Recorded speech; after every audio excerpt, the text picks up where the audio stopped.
Welcome to ePathshala. I am Dr. P.S.G. Kumar, ex-University Librarian and Head of the Department of Library Science, RTM Nagpur University, Nagpur. The subject of this paper is public libraries, and this module, number 28, studies the major public libraries in other cities of India. In this module, we have covered Central Library, Baroda, Connemara Public Library, Chennai or Madras, Khuda Bakhsh Oriental Public Library, Rampur Raza Library, and Kottayam Public Library. The first one is the Central Library of Baroda. Baroda Public Library System was established in the year 1910 in Baroda state. Sayajirao Gaikwad III of Baroda, when he went to United States of India in 1908, he was impressed by the public library system in the United States, and he wanted to establish a similar public library system in his princely state of Baroda. While coming back in 1910, he brought W.A. Bowden along with him to Baroda to serve as a state librarian and establish a system of public libraries in his princely state. Mr. Bowden stayed for 3 years in India, and he established a network of public libraries, the State Central Library, district libraries, divisional libraries, village libraries, and town libraries. He also established a mobile library system where books were sent in boxes to various places where there is no public library. Thus, the state was having a well-knit public library system. Mr. W.A. Bowden also organized library training classes for training the people to manage the newly established public libraries in the state. After 3 years, Mr. William Emerson Bowden left India, and in his place, Mr. Kudalkar took charge as the State Central Librarian. He was there up to 1921, and Newton Mohan Datta was become the State Librarian. When the State Central Library was established, it has the 20,000 books that were donated by the Maharaja to the State Central Library. I was giving liberal grants for the development of the public library system. The State Central Library has 2 major sections, the lending section and the reference section. The reference collection is meant to be consulted within the premises, and lending section, the books can be borrowed out to their home for reading. There are in the main library a number of other sections like newspaper section, ladies library, reading room, children's section, etc. The children's section is an important and a unique system that was established in Baroda. There are books and papers, and games were introduced for play in the library. Occupational jigsaw puzzles and a number of other technological tools for the playing of children was also established in the library. By the time Maharaja passed away in 1920s, the library has about 20,53,485 books in the entire state, and an amount of 6,53,555 was given by the government as grant for the development of various public libraries. The central library itself was provided an additional grant of 50,000. This State Central Library lost its importance after the death of the Maharaja, and people started losing interest in the public library. When Maharaja was there, the various officers and administrative staff took keen interest in the development of the library. After his death, gradually it deteriorated. After the formation of Gujarat state, it has further lost its importance. Which was once a state central library is now a big public library which is being organized as a part of the Gujarat public library system. The second important library that we are going to discuss now is the Connemara Public Library, Madras, presently known as Chennai. This library was inaugurated on 22nd March 1890. Lord Connemara, who was the governor of Madras state, took keen interest in the establishment of library. As discussed earlier, the Britishers were keen to develop libraries so that they can have sufficient reading material for leisure as well as for knowledge. A large number of books on the history of India and English literature were kept in this library for the benefit of both Europeans as well as Indians. Connemara took interest in constructing a permanent building for the library, and he himself summoned Mr. Irwin, the state architect, to design the building. It is in a semicircular fashion, and it is a two-storied building with a well decorated and with a teak wood flooring in the entire library. This library was not named as Connemara Public Library when Connemara was there. After he left Madras, the library was named after the governor, the Connemara. Connemara Public Library, just as in the case of Town Hall Public Library, Mumbai, it was also designated as a depository center under the Public Library present registration of Books Act of 1876. With the establishment of Public Library Act in Madras State in 1948, in 1950, the Connemara Public Library was declared as the State Central Library.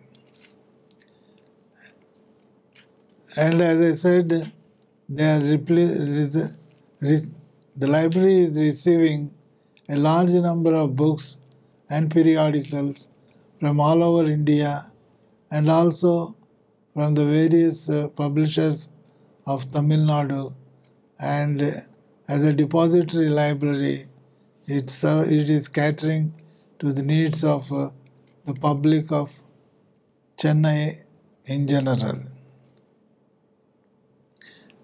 The library has more than 6 lakhs of collection, and From 1st April 1980, the library started functioning almost 12 hours from 8 in the morning to 8 in the evening. The library was organized basically with the colon classification, and a part of the collection is now organized according to Dewey Decimal classification. The third library I am going to cover now is the Khuda Bakhsh Oriental Public Library, Patna. Maulvi Muhammad Bakhshi Khan was the founder of this particular library. By the time of his death in 1876, he has about 14,000 volumes. This library was reorganized from a personal library to a public library in the year 1891. It was named as Patna Oriental Library in 1891. A committee was constituted for managing the affairs of the library.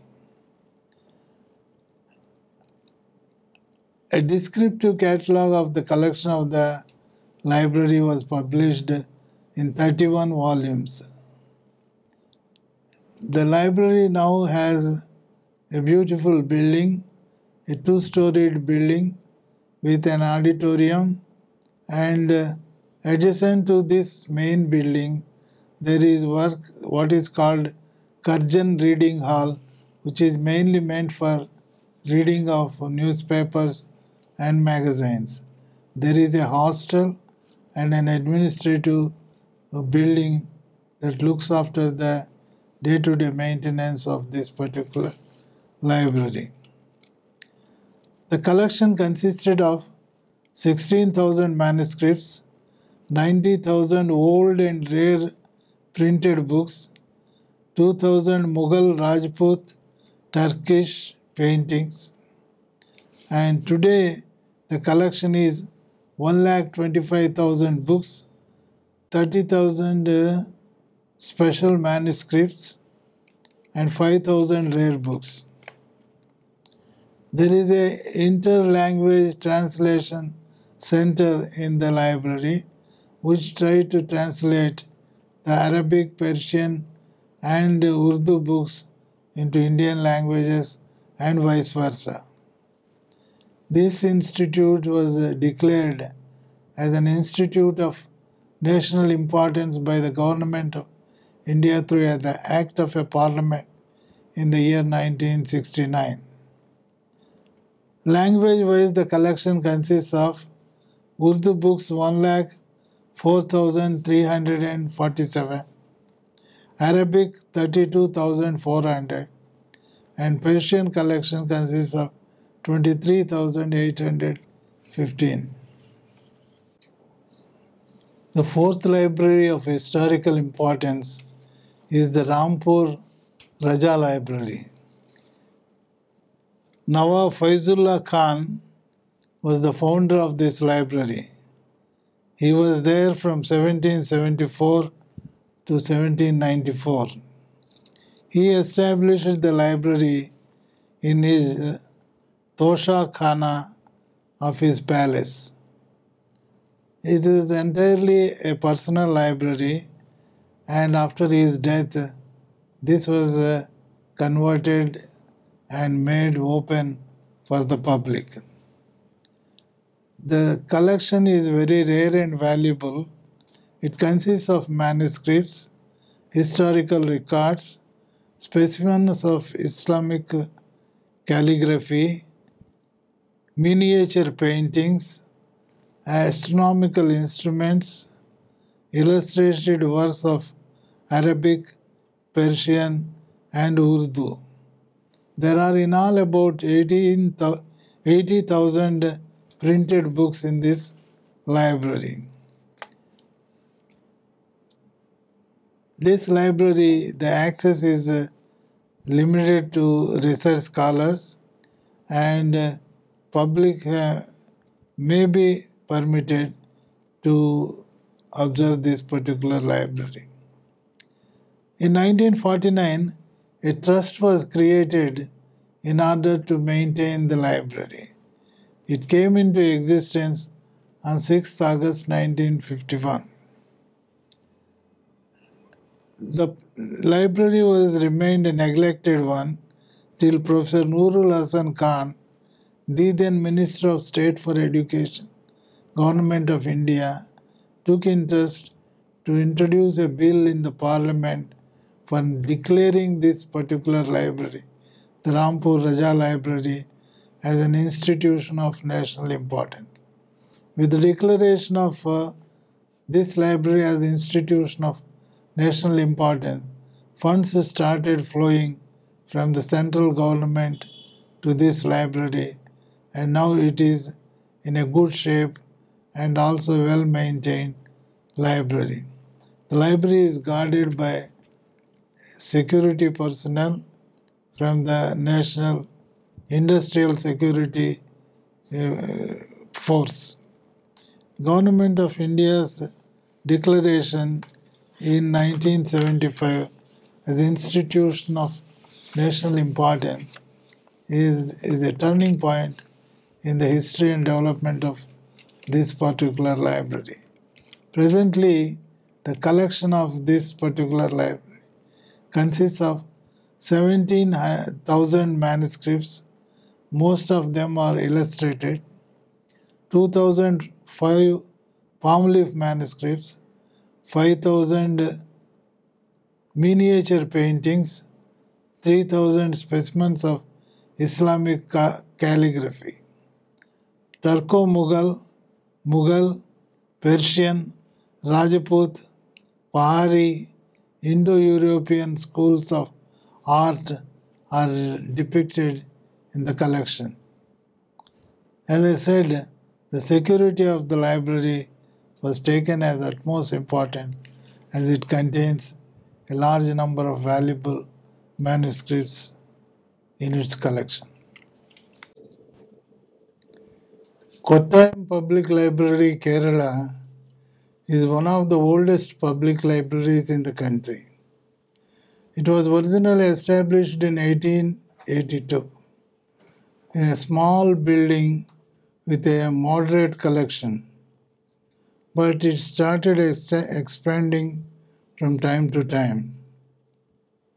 It was in 1931, a small building was constructed with 2 stories, and the library remained small for a longer time. Ramarao Memorial Agricultural Library Fund and the municipal grants were responsible for construction of this particular building. There is nothing much to add for the development of the library in 1940s and 50s. 8,000 books were there in 1940s, and one librarian and one attendant was there for managing the day-to-day affairs of the library. The staff was appointed at a pay of rupees 113 and rupees 48 respectively for the librarian and the attendant. On 15th August 1962, a foundation stone was laid for the construction of a new building for the library, and it was done by KPS Menon, who belongs to Kottayam, who was also the Foreign Secretary for the Government of India and Indian Ambassador to USSR. For the construction of the second phase of the building, the Government of India contributed 30,000 rupees and the state government added another 15,000 and municipal council contributed 5,000. Thus, the second stage of the building was constructed at a cost of 1,08,000 and the library started functioning in the new building.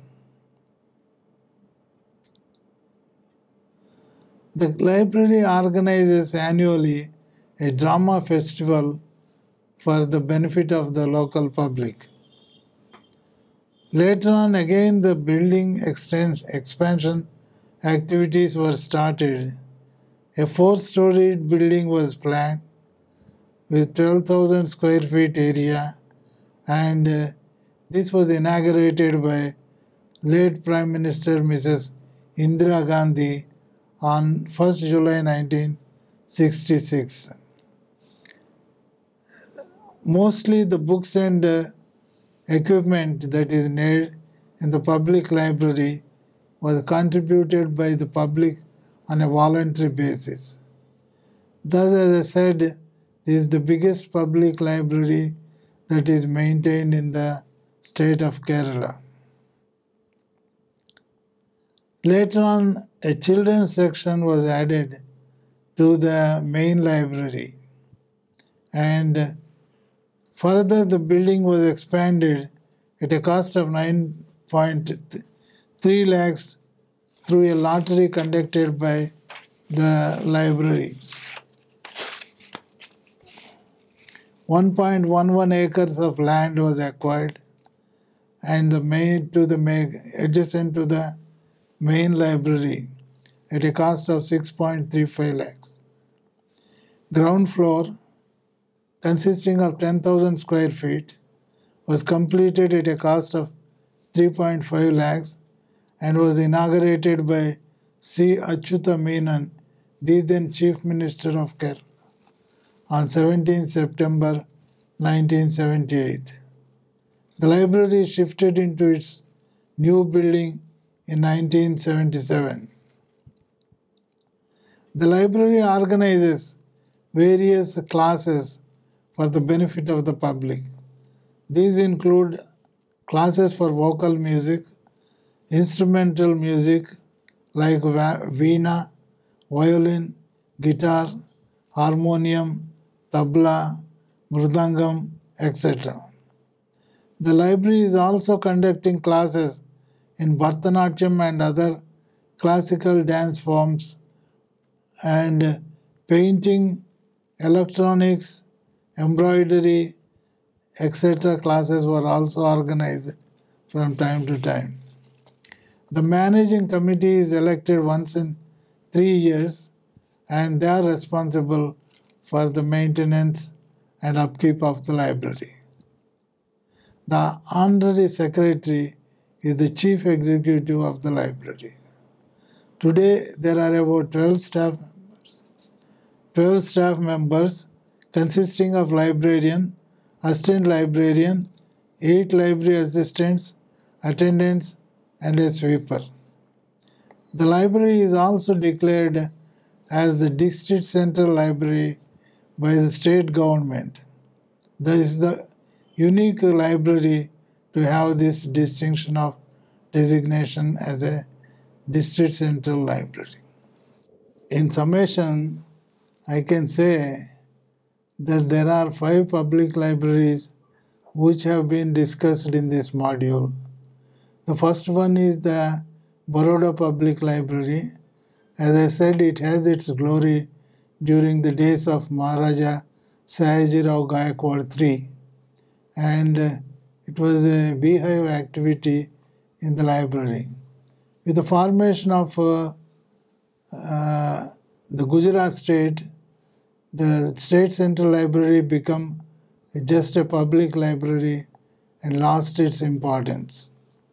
After the death of the Raja also, funds started depleting for the upkeep and maintenance of the library. This is a princely state library, and it is different from all other public libraries. The second public library I discussed was about the Connemara Public Library. It has a steady growth and has been catering to the needs of the public of the Madras or Chennai in general. The Connemara was the instrumental in establishment of this library. Hence, it was named at a later date as Connemara Public Library. Khuda Oriental Public Library was a treasure house of rare manuscripts belonging to the Mughal era and other princely states. It was ingenious of this man that he collected a large number of rare and valuable manuscripts, paintings, as well as works of calligraphy. And this is also declared as an Institute of National Importance. The other one that was declared as Institution of National Importance is the Rampur Raza Library that is there in the Rampur. For further details on these public libraries, you may refer to the e-text, and thank you one and all.